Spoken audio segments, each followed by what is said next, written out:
morning. Kahapon gumawa tayo ng patungan ng kalapate. Kaya lang dahil hindi pa tayo ganong marunong edit. Nag-edit yung buong video.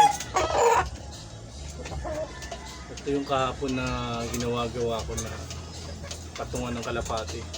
Kalutsina lang siya na sa tropa. Lagyan ko ng kawit dito para pag ipinatong mo sa bawa. Ito, steel matting. Pag ipinatong mo siyang ganon, naging patungan na siya ng tungtungan ng kalapate. Ayan. Hindi na siya bababa kasi tutukod naman yan dito. Ginawa natin 4 na piraso. Ito. Piraso yung tapos ninagyan ko ng langis para kahit mabasa hindi siya masisira.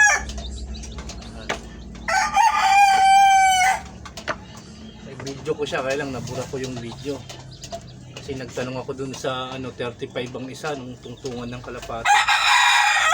Imbis na bibili ko nung tungtungan, di gumawa na lang ako para yung ibibili ko ng tungtungan bibili ko na ng nag-DIY na lang tayo. Ikabit natin ito.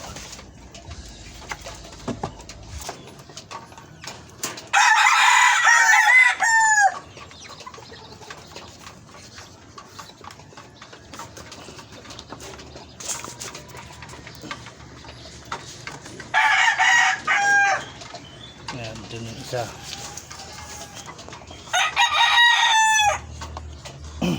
Isa. Dito natin nalagay ito kasi pag dumami na naman to nag-aaway-aaway sila.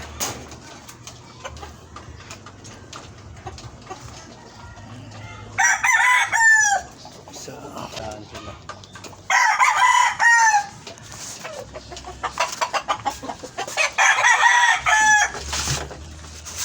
Sayang yung video kaya lang wala hindi tayo marunong pamagaan. Dadagdagan pa natin yun ng 4 na siguro 4 pa para marami silang tungtungan. Kawawa kasi mga batang ibon, tinutuka-tuka nila.